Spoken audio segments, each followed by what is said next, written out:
What's this? Yes, award of bids.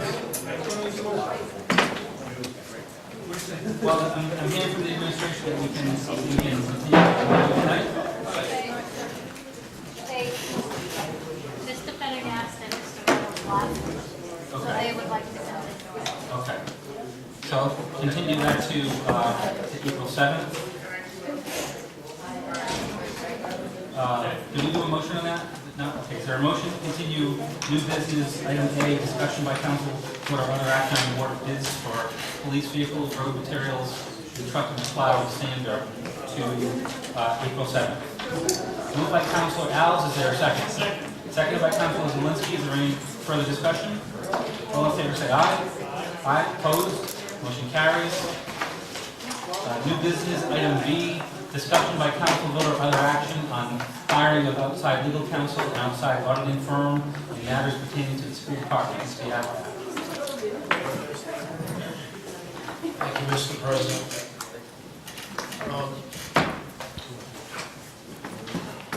Unfortunately, I learn about town news in the local newspapers or by an email blast from the town administrator. When I feel that it's something that is the responsibility of the council, I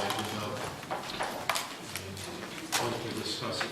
So basically, I've had a discussion with the solicitor. The foot version is a discussion with the solicitor that he feels that he had the right to hire Mr. Robinson for the school department work. I told him that I disagreed with that. He said that he could do that because it's in his contract. My comment to the solicitor was his contract's in direct violation of the town charter.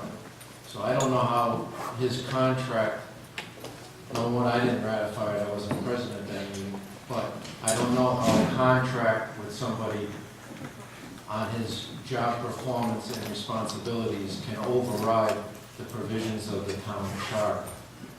Okay. But it does.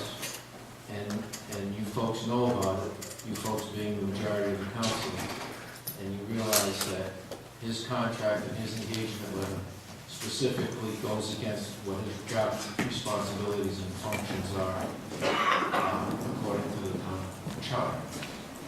Having said that, Mr.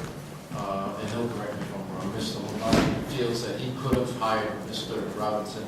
As you know, in executive session, I stated I didn't agree with that. In a public session, I stated I didn't agree with that.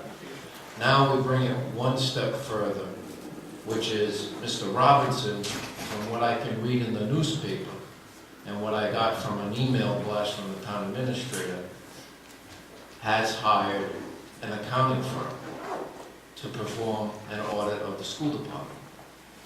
So if I would have been able to have this in front of the council, and the council could have hired Mr. Robinson, I guess I would have asked Mr. Robinson if he felt he could be independent in regards to his actions on behalf of the town council against the school committee when he has worked for the school committee in the past on legal matters. He worked on the matter of boss. He represented the school committee in the matter of boss. Okay? So I don't know if that can happen. Flip side, if I would have, my rights under the town council and the authority of the town council is to hire all auditors.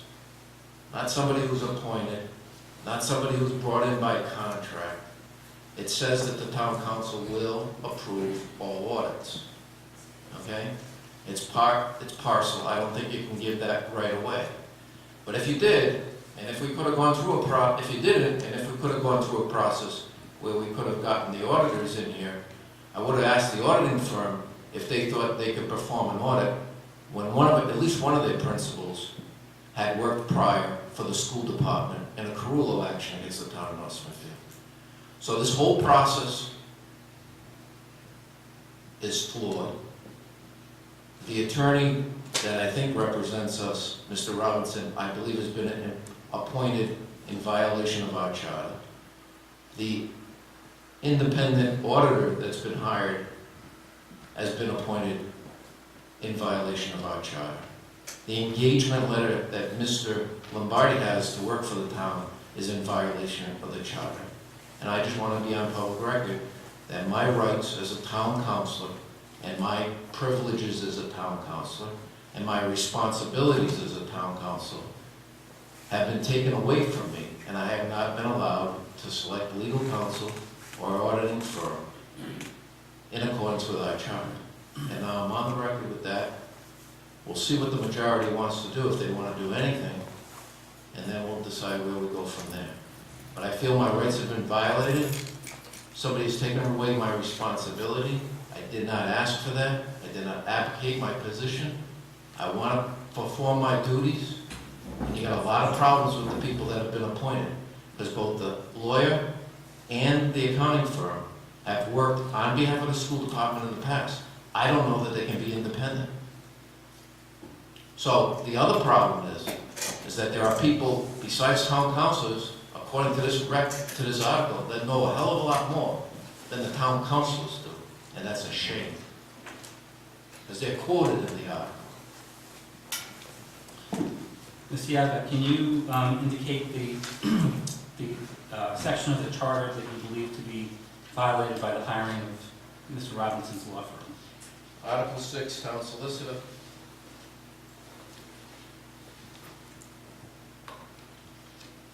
Okay, thank you. Excuse me. I want to go on record to say I agree with Mr. Yazbek, and I'm in the same position he is. We're kept in the dark on purpose. I don't know for what reason, but this whole thing should have come in front of the council. It's very clear that there are one or two people that seem to be driving the bus. And I don't know when this ever turned into a dictatorship, but I tell you, I still thought it was a democracy. You want to violate my rights, you want to take it away from me, go ahead. But you got a fight on your hands. Just be aware of it. So noted. I think that it's been made clear in previous executive sessions and in open session. My position, having been advised by the solicitor, it's within his purview to hire outside legal counsel should he determine it's necessary. In the matter of the hiring of the accounting firm, this council was briefed on that in executive session at our February 10th meeting, and we voted in open session on February 10th to adopt an agreement that referenced this. It was not hidden. I announced it in open session. I explained what had changed from the agreement previous to the agreement that was before us, and which we voted on 4-0 by the town council on February 10th. There is a process. If anybody on this council doesn't agree with how we arrived at those decisions, anyone is free to challenge those decisions. My responsibility is to keep this process moving. We're working toward a resolution with the school department on the outstanding issues pertaining to the budget.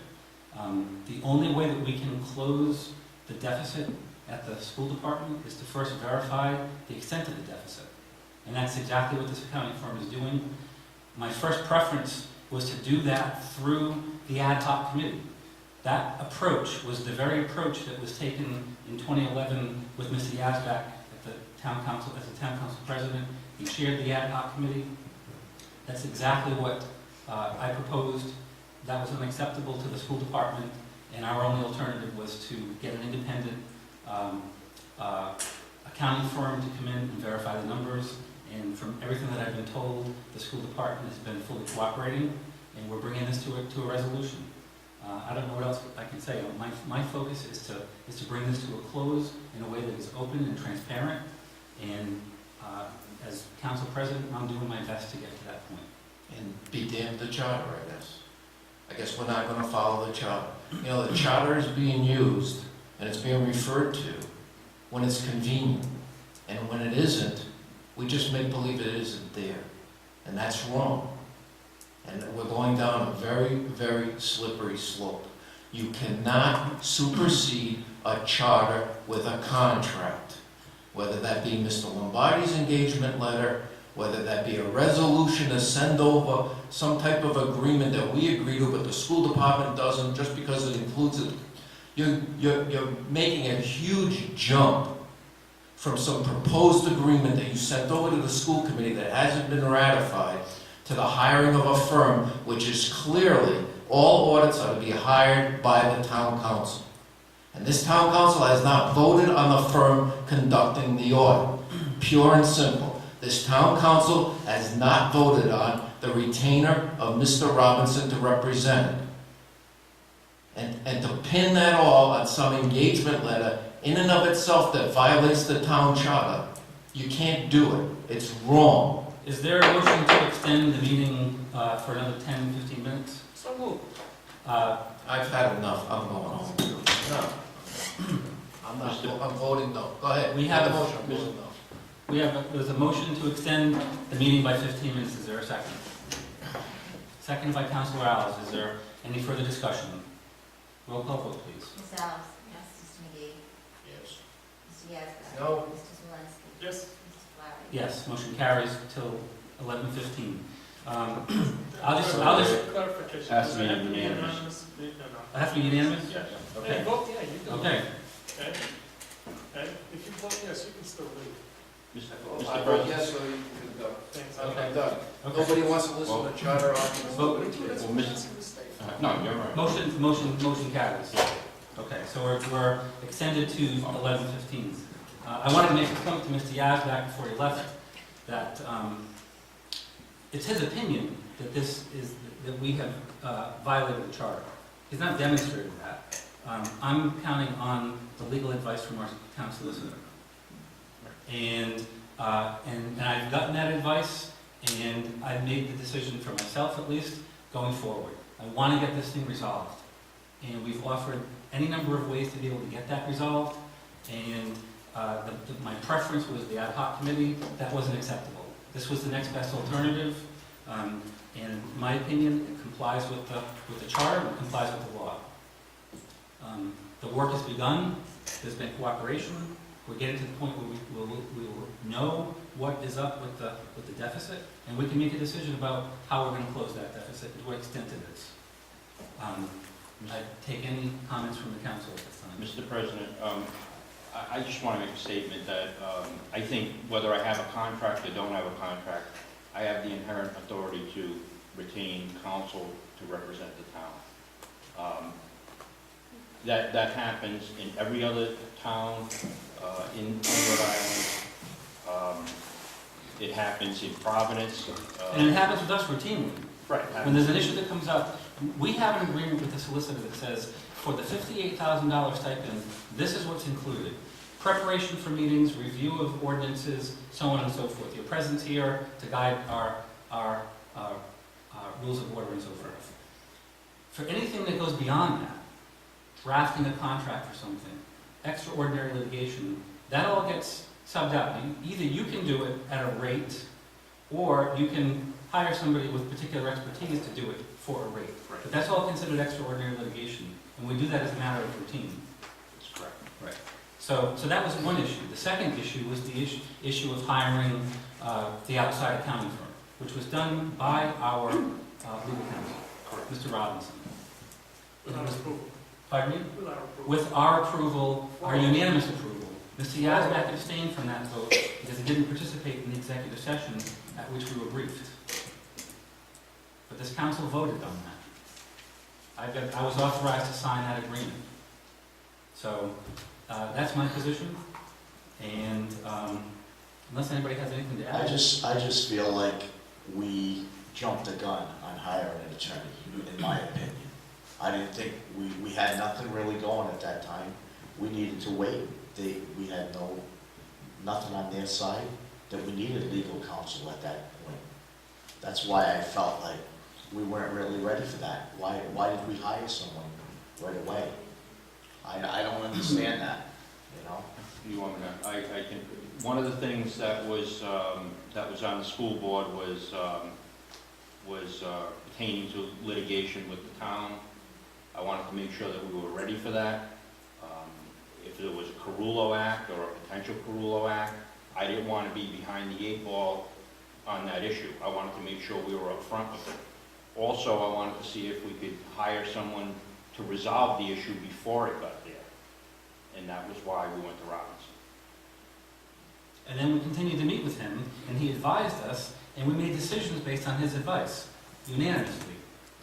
So, I mean, if there was any reluctance about hiring Mr. Robinson, then that should have been brought forward at our February 10th meeting, at which we voted unanimously to follow his advice on agreeing to a proposal to give to the school committee. Unanimously of those that went into executive session, those For that those did who not go, were- did not vote.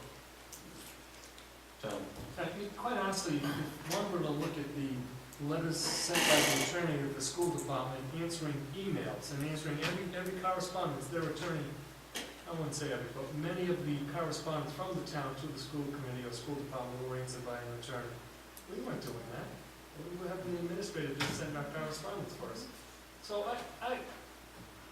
Tom, you were in the meeting, we voted 4-0, and we now have an audit confirmed. When this all shakes out, in the end, the audit will tell us which direction we're going to take. unless there's anything further, I'm going to move on. We've already continued items 11 and 12. That was the first thing we did this evening. The final item is item 13, discussion by council vote or other action on request to transfer funds to zoning secretary line item. Mrs. McDonald. Now that I put the computer away, I don't have anything to look at. We did, I have hard copy, would you like it? we did hire a zoning secretary who has been working diligently to get them caught up. I'm putting in a lot of time with emails and their mail-in, certified mail, and she has gone over her line item for salary, which Paulette and I both talked to her, and she hadn't realized they had a line item for it. No one told her. They've been signing all her slips, her time and everything. So we talked to Bob Benoit in inspection, and he has agreed to transfer some of the funds from one of his line items over to cover her, and that's what I'd like to transfer. I think it's $1,100, and that will get them through the next meeting in this month, in March. Somewhere in my packet is that. I have it. I do. I pretty much summed it up, I think. Yeah, I could look at your screen. So, you may answer the question, Brenda? John? Yes. I'm sorry, to Paula. Paula, this zoning board secretary is there to record minutes, to send out notification, record the minutes with the Secretary of State's website. Trying to make sure that those hours are not being used to put packets together with materials, to mail those packets. Is that the position of this zoning board? Well, that's a very interesting question, because we were under the impression by I mean administration was under the impression that was not part of the current checklist of duties for that particular person. So we have found out since that that has been added to this. And when did that get added to this? And that I do not have an answer to yet. I actually sent out an email to Mr. Benoit today asking him when that became part of this position's responsibility. So, given that additional responsibility and many others have been added to her role, she's subsequently gone over what the line item would have been for many years with the previous secretary doing a limited number of those responsibilities. So if I would make the comparison between zoning and planning department, Ms. Erickson is left, but as I recall, planning department, the director of planning or the town planner would put these packages together. Nothing was put on the agenda to all the information that was pertinent to that hearing was on that, in those packets. And now am I hearing that the secretary of the zoning is being asked to put all these packets together? Yeah, When we have a paid zoning building official, correct. we have staff. That's correct. Okay. Which we feel exactly the same way as you do, as I can tell by your tone of voice. So I am Just going, get to the bottom of it soon, I'm please. going to get to the bottom of it, because I don't feel that that's the responsibility of a part-time person who has to go back and forth, and a number of, she's in Pawtucket. We have people on staff here in North Smithfield who can accommodate those needs, so we'll take care of that. Well, just repeat the letter of the law, that the proper material is in that packet, because we would not want to see a developer come here, and because we have someone who's not the zoning official putting it together, or at least being That's right. reviewed, so Yeah, please review No, that. we really want to help people who are coming in and help them navigate through the process. And without getting this straight, we won't be able to do that. Thank you. It's council's pleasure on this item. What is the amount that's being transferred over $1,400? $1,100. $1,100. I'd make the motion to transfer $1,100. From PT electrical inspector to Zoning Zoning. secretary. Yes, that's my motion. motion by Councilor Zawinski. Is there a second? Second. Second by Councilor Rouse. Is there any further discussion? Hearing none, roll call vote, please. Ms. Alves? Yes. Ms. Lee? No. Mr. Zalinski? Yes. Mr. Flower? Yes, motion carries. Is there a motion to adjourn? So moved. Councilor Alves, second by Councilor Zawinski. All in favor, say aye. Aye. Opposed? You want to put it in this whole zoning stuff? No, was that second?